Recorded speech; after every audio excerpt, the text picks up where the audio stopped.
it becomes much easier to philosophize it away and philosophize duty and responsibility away. And that's, I think, what fiat does.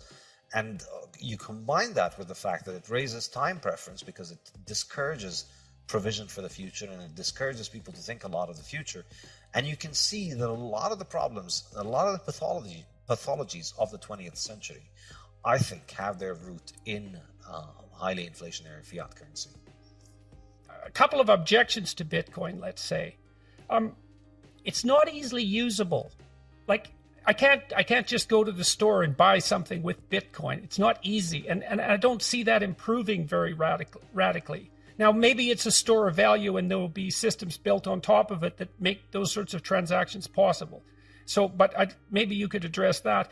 You just brushed over the issue of the multiplicity of cryptocurrencies, but you made a very telling statement there, which is you said all of them, people have tried to make Bitcoin variants and they all failed. All the other cryptocurrencies are more like companies. And so they have someone centrally involved. And so why are people like Elon Musk, for example, interested in coins like, it's the Dogecoin? Is that do only good everyday coin? Is that it? And it was sort of a parody coin to begin with, as far as my limited understanding enables me to. So Bitcoin isn't that usable. That's a problem. Why shouldn't we just be skeptical of cryptocurrency as such, given the multiplicity of cryptocurrencies? So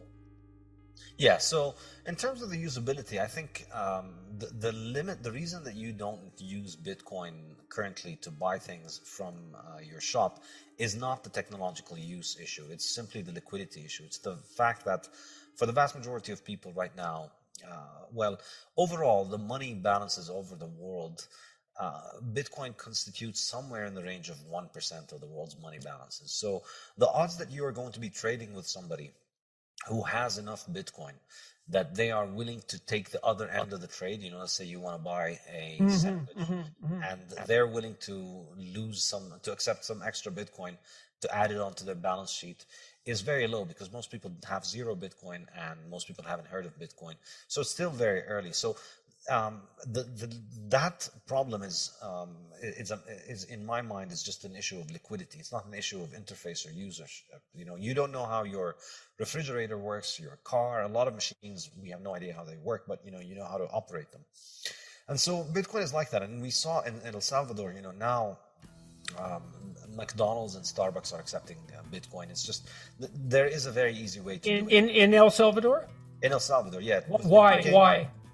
So it was announced as a national currency, as legal tender in Salvador. In fact, we're recording just one day after that law went into effect. So now El Salvador has two official currencies, the US dollar and Bitcoin. They used to run on... And why did they do that? It's an interesting move from the president of El Salvador. I think...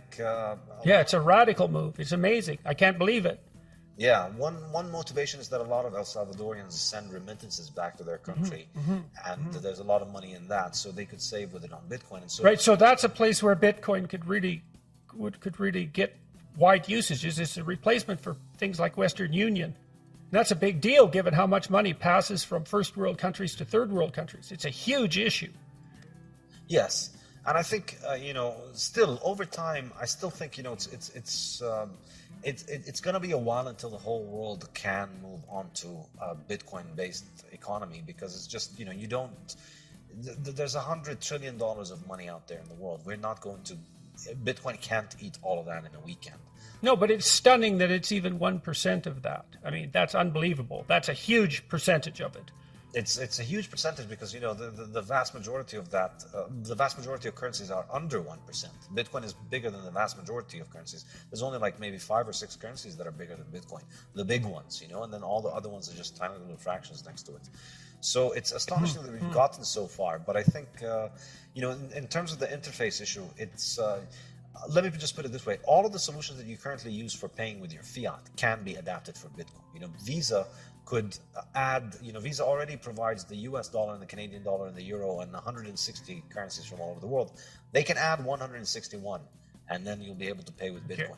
Okay, so you think that's a threshold issue? Enough users, that'll just start to happen. The market will drive that. Okay, and now... And we have the Bitcoin native solutions as well. Okay, now the issue of the other cryptocurrencies. The other cryptocurrencies, I think, in my mind, they are dilutive of each other, but they are not dilutive of Bitcoin, because Bitcoin continues to grow very rapidly. And I think, the other cryptocurrencies, their value proposition rests on some kind of special feature that they provide. None of them is really trying to compete with Bitcoin on being this neutral money, neutral protocol. None of them can claim in any kind of serious sense to be doing that. So, okay, so let me ask you about that. So does that mean that Bitcoin is addressing the issue of the store of value, the long-term permanent store of value, decentralized, in the most philosophically profound possible manner in some sense? These other cryptocurrencies, they have other features, but that's not the problem they're essentially trying to address. yes. So they're in a different category. Yeah, all the currencies that try to market themselves as a competitor to Bitcoin in this field have sunk without a trace. And the ones that have stuck around have introduced a whole bunch of buzzwords about other things that they're supposed to be doing. And Like what? What's been popular? so there's all kinds of things like, smart contracts and decentralized finance. Honestly, if you ask me, none of that stuff has shown any sign of being anything more than basically a pump and dump scheme, wherein people come in and they buy the token.